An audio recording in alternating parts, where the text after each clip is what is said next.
Assalamualaikum warahmatullahi wabarakatuh. Bagaimana kabarnya anak-anakku hari ini? Semoga kalian selalu dalam keadaan sehat walafiat dan selalu dalam lindungan Allah Subhanahu wa taala. Baik, pada hari ini kita akan belajar tema 1 subtema 3 bersyukur atas keberagaman. Nah, sebelum pembelajaran pada hari ini kita mulai, jangan lupa kita harus berdoa dulu. Berdoa dipersilahkan. Oke, cukup.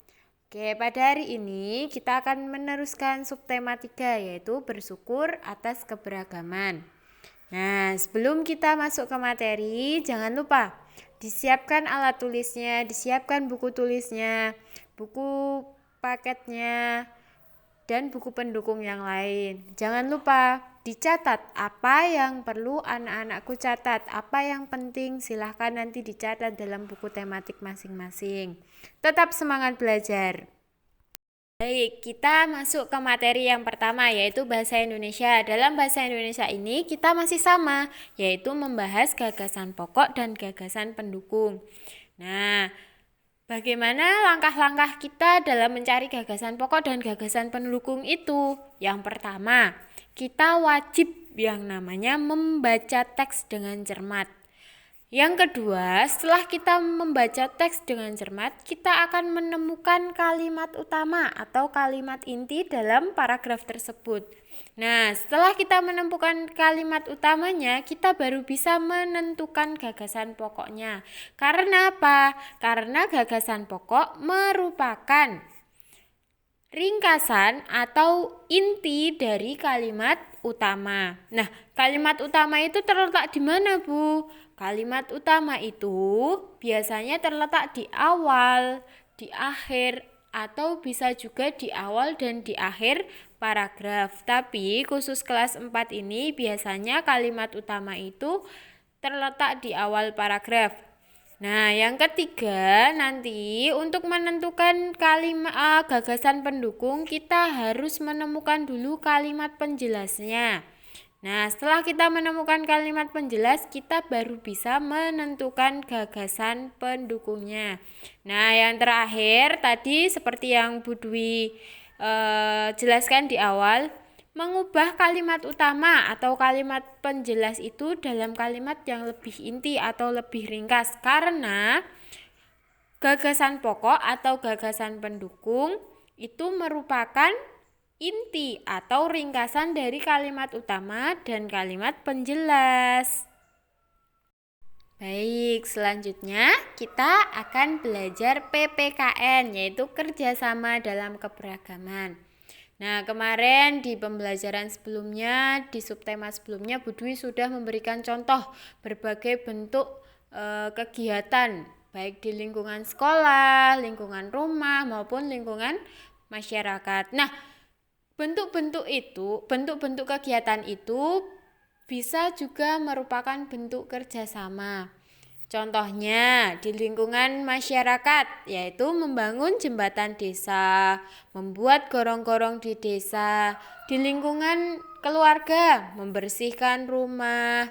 Di lingkungan sekolah, kita membersihkan kelas, membersihkan taman sekolah. Nah, ketika itu semua kita kerjakan bersama-sama, maka itu akan membentuk yang namanya kerjasama.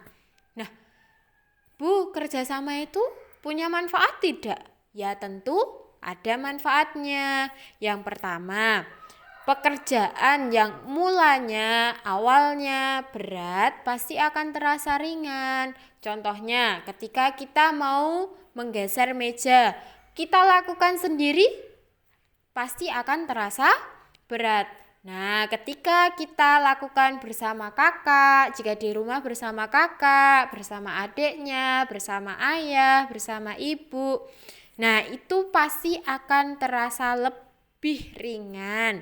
Yang kedua, akan meningkatkan rasa kebersamaan. Yang awalnya kakaknya sibuk sendiri bermain, adiknya sibuk bermain, akhirnya kita membersihkan rumah, membersihkan dapur, memasak bersama. Nah, itu akan menumbuhkan atau meningkatkan rasa kebersamaan.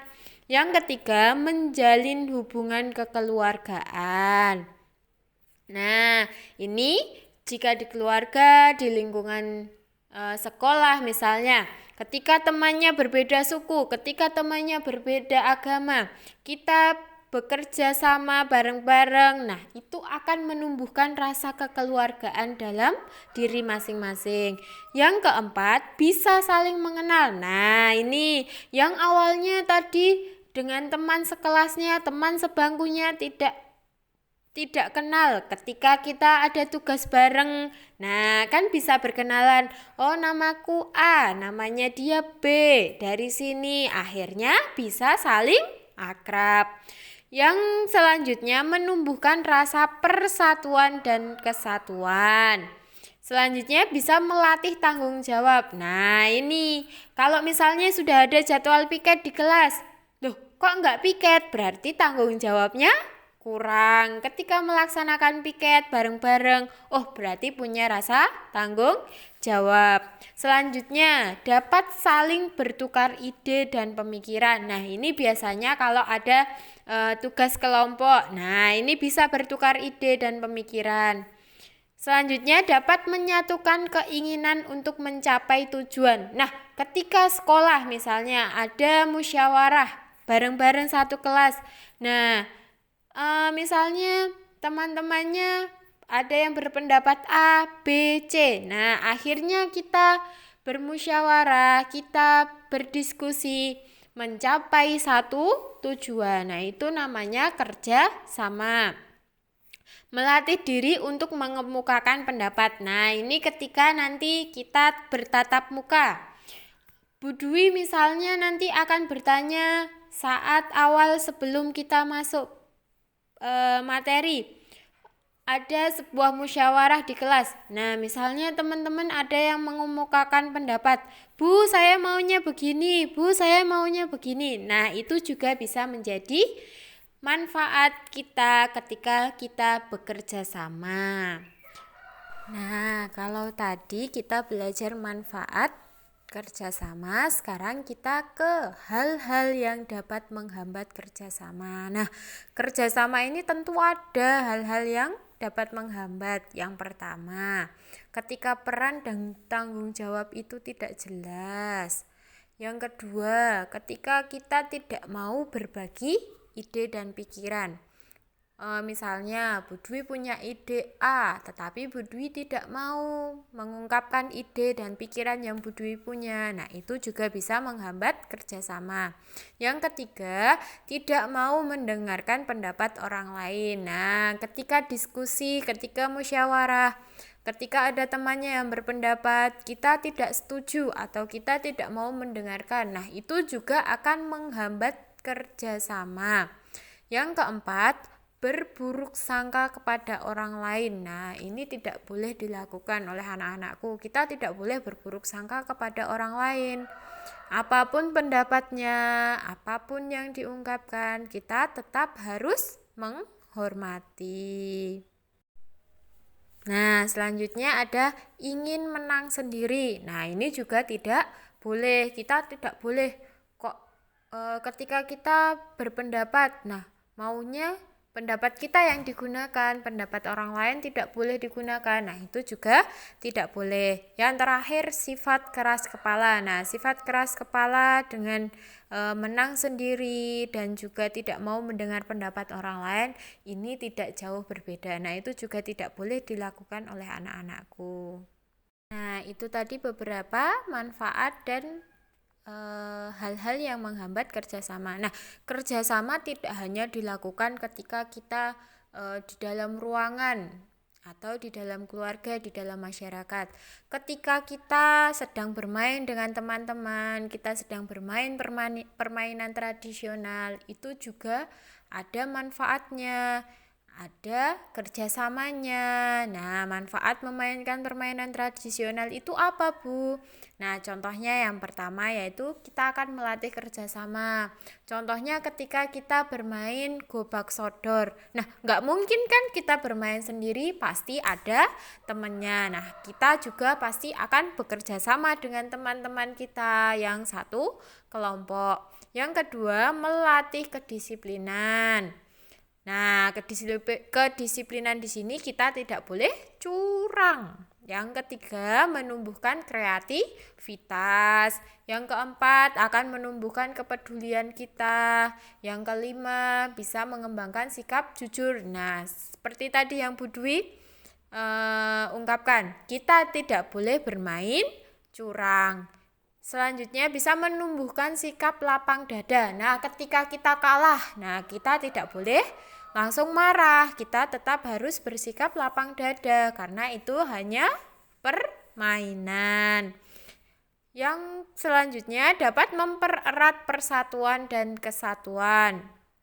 Yang terakhir, memanfaatkan lingkungan sekitar dengan baik. Nah, manfaat memainkan permainan tradisional ini kita juga bisa memanfaatkan lingkungan sekitar dengan baik. Misalnya, rumah teman kita halamannya luas. Nah, bisa kita manfaatkan untuk bermain gobak sodor, untuk bermain egrang, untuk bermain engklek. Nah, itu beberapa manfaat dari permainan tradisional. Nah, dari anak-anakku siapa yang masih sering bermain permainan tradisional? Mungkin kalau sekarang anak-anakku bermainnya bukan permainan tradisional lagi, tetapi sudah bermain gadget ya, mainnya TikTok, mainnya Instagram. Nah, ini yang harus dilestarikan karena permainan tradisional itu juga bagus untuk melatih kerjasama kita bersama teman-teman. Ya, jangan terlalu banyak bermain gadget. Nah, itu tadi penjelasan dari Bu Dwi mata pelajaran Bahasa Indonesia dan PPKN. Semoga dapat lebih memudahkan anak-anakku dalam belajar. Untuk mata pelajaran yang lain nanti disimak di video berikutnya. Tetap semangat belajar, jangan lupa jaga kesehatan. Salam sehat, salam semangat.